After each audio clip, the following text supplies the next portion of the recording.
السلام عليكم ورحمة الله تعالى وبركاته. الحمد لله رب العالمين والصلاة والسلام على سيد المرسلين وعلى آله وأصحابه أجمعين، أما بعد.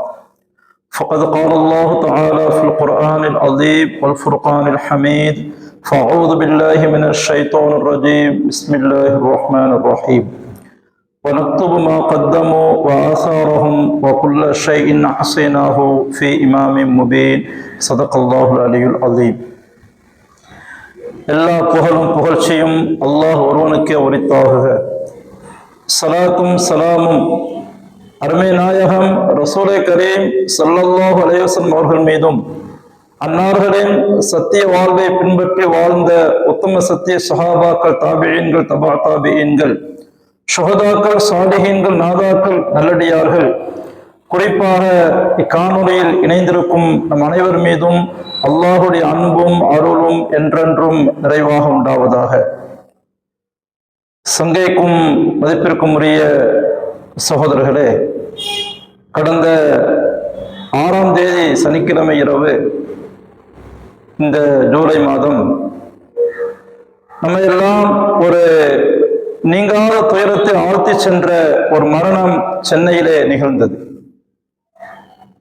வடபழனி மஸ்ஜித் ஹக்கானியினுடைய பள்ளியின் தலைமை இமாம், சுமார் 35 ஆண்டு காலமாக சிறப்பான பணி செய்த ஹஜ்ரத் பெருந்தகை அவர்கள், நீங்கள் கேள்விப்பட்டிருப்பீர்கள். குலாம் முஹியுத்தீன் தர்வேஷ் அர்ஷாதி என்று சொல்லப்படும் ஹஜ்ரத் பெருந்தகை அவர்கள் உலமாக்களால் ஜிஎம்டி என்று செல்லமாக அழைக்கப்படுவார்கள். எத்தனையோ மரணங்கள் இந்த உலகத்தில் நிகழ்கிறது. ஆனால் எல்லா மரணங்களும் பெரும்பாலான மக்களை பாதிப்பதில்லை. சில மரணங்கள் தான் சில மனிதர்களை துவண்டு போக செய்கிறது. அப்படிப்பட்ட ஒரு மரணம் ஹஜ்ரத் அவர்களுடைய மரணம் என்று சொன்னால் அது மிகையான வார்த்தை அல்ல. கடந்த 2020ஆம் ஆண்டு தொடர்ந்து உலமாக்களின் மௌத் செய்தி வந்து கொண்டிருந்த போது ஹஜ்ரத் அவர்கள் சொன்ன ஒரு செய்தி எனக்கு ஞாபகம் வருகிறது.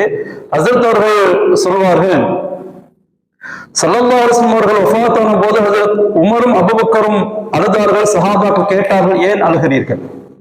நபி போனதால் வஹை நின்று போனது, வஹையின் பரக்கத்தை நாம் இழந்து விட்டோம் என்று வேதனைப்பட்டார்கள். இதை சொல்லிவிட்டு ஹஜ்ரத் சொல்ல வருவார்கள், உலமாக்கள் அவருடைய உள்ளங்கள் இறை வேதத்தால் பதப்படுத்தப்பட்டிருக்கிறது. நாம் தைரியம் இழக்கக்கூடாது.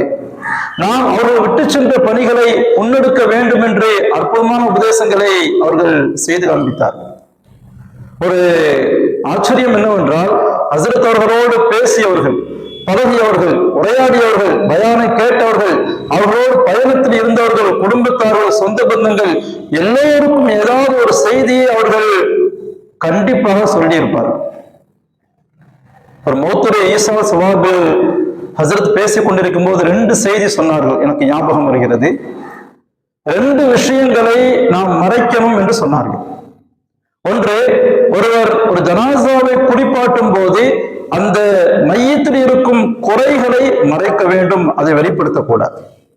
அதே போல மனிதன் தன்னுடைய தாம்பத்திய ரகசியங்களை யாரிடமும் பகிரக்கூடாது, அதை மறைக்க வேண்டும் என்று அந்த ஈசா சவாப் நிகழ்ச்சியில் கூட ஹஜ்ரத் அவர்கள் அங்கு வந்திருக்கக்கூடிய மக்களுக்கு அற்புதமான உபதேசங்களை சொல்லக்கூடிய திறன் படைத்தவர்கள், ஒரு நிர்வாக திறன் கொண்டவர்கள். எந்த ஒரு கூட்டத்தையும் ஒரு 500 பேர் 1000 பேர் கூடக்கூடிய ஒரு இஜ்திமா மாநாடு போன்ற பெரும் பெரும் கூட்டங்களை மிக இலகுவாக ஏற்பாடு செய்து மிக நேர்த்தியாக அதை நடத்தி முடிப்பதில் திறன் படைத்தவர்கள். எத்தனையோ கூட்டங்கள்ல சிறப்பா நடக்கும், கடைசியில் தபுரூக் கொடுக்கறதுல சலசலப்பு உண்டாகும்.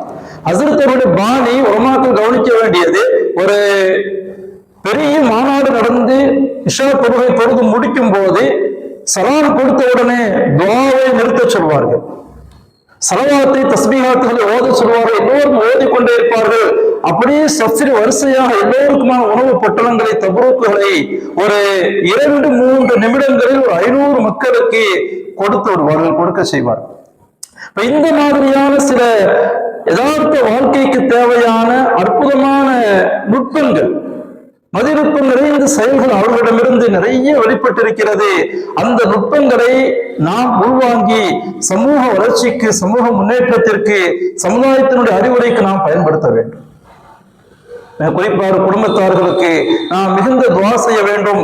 அவர்களுடைய இழப்பு நம்மை காட்டிலும் குடும்பத்தாருக்கு மிகப்பெரிய கவலையை நிச்சயமாக தந்திரும். ஹசரத் அவர்கள் பொது வாழ்க்கையில் எவ்வளவு தூரம் ஆர்வத்தோடு இருந்தார்களோ அதே ஆர்வத்தோடு தன் குடும்பத்தின் மீது அவர்கள் அக்கறை காட்டினார்கள். குடும்பத்திற்கு செய்ய வேண்டிய பணிகளையும் சிறப்புற செய்தார்கள். பொது வாழ்க்கையில் அவர்கள் நிறைய நேரம் கொடுத்தாலும் குடும்பத்திற்கு கொடுத்த நேரம் குறைவானது என்று சொல்லலாம். கடைசி மூச்சு அடங்கும் வரைக்கும் அவர்கள் ஓடிக்கொண்டே இருந்தார்கள் சமுதாய பணிகள்.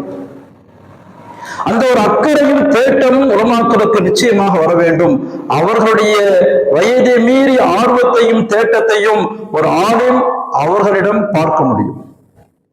சமீபத்திலே சில மாதங்களுக்கு முன்னால் என்று நினைக்கிறேன், சென்னை காஷிமுகத் அரபிக் கல்லூரிக்கு வருகை தந்த சயீத் அஹமது பாலன்பூரி ரஹ்மத்துல்லாஹி அலைஹி, தேவபந்தனுடைய மிகப்பெரிய ஒரு ஹதீஸ் கலை நிபுணர், அவர்களுடைய பேச்சை கேட்கக்கூடிய பாக்கியம் எனக்கு கிடைத்தது. அவர்கள் பேசும்போது சொன்னார்கள், ஒரு ஆலிம் பேட்டிமாமாக இருக்கக்கூடாது, பேஷிமாமாக இருக்கணும். தன் வயிற்றை மாத்திரம், தன் சுயநலத்தை மாத்திரம் பார்க்கக்கூடாது, மஹல்லாவுடைய விஷயங்களில் கவனம் செலுத்தக்கூடிய நபராக இருக்க வேண்டும். ஹஸ்ரத் அவர்கள் அந்த கருத்தை சொல்வார்கள், நீங்கள் மஸ்ஜிதில் இமாமாக மாத்திரம் இருக்காதீர்கள், மஹல்லாவின் இமாமாக இருங்கள். மஹல்லா மக்களுடைய சுக துக்கங்களில் பங்கு கொண்டு அவர்கள் தேவையான ஆலோசனைகளை, உதவி ஒத்தாசைகளை உங்களுடைய சக்திக்கு இயன்றவாறு கொடுங்கள் என்று அவர்கள் சொல்லக்கூடிய பழக்கம் இருந்தது. அல் குர்ஆன் சொல்கிறது, வனக்துபு மா கத்தமு ஆசாரஹும், அவர்கள் முற்படுத்திய நன்மை தீமைகளையும் விட்டு சென்ற தடயங்களையும் நாம் எழுதி வைத்திருக்கிறோம். நாம் செய்யக்கூடிய ஒவ்வொரு அமல்களும் நம்முடைய பதிவேட்டில் பதிவு செய்யப்படுகிறது. அல்லாஹ் ஹஸரத் பிறந்த அவர்களுடைய வாழ்வை பொருந்திக் கொள்வானாக. அவர்கள் விட்டு சென்ற எத்தனையோ உபதேசங்கள், தத்துவங்கள், அறிவுரைகளை பின்பற்றி அவர்களை போன்று சமூகத்திற்கு இறுதி மூச்சு வரை பாடுபட்டு நாம் அல்லாஹ்வுடைய பொருத்தத்தை பெறக்கூடிய நல்ல தௌஃபீக்கை வல்ல ரஹ்மான் நம் அனைவருக்கும் தந்தருள் புரிவானாக. ஹஸரத்துடைய வாழ்க்கை ஒரு சகாப்தம் என்று சொல்லலாம். ஒரு சொற்ப காலம், ஒரு 60 வருஷம் தான் அவர்கள் வாழ்ந்தார்கள்.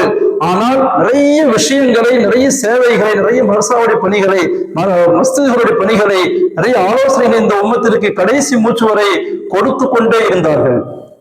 அதுபோல நாம் நம்முடைய வாழ்க்கையை, நம்முடைய சுயநலத்தை கடந்து சமூகத்திற்கு ஏதாவது செய்த நிலையில் அல்லாஹ் ரசூலுடைய பொருத்தத்தை பெற்ற வண்ணமாக உலகத்தை விட்டும் விடைபெறக்கூடிய நல்ல தௌஃபீக்கை அல்லாஹ் நம் அனைவர்களுக்கும் வழங்கிடுவானாக. அஸ்ஸலாமு அலைக்கும் ரஹ்மத்துல்லாஹி தஆலா வ பரகாத்துஹு.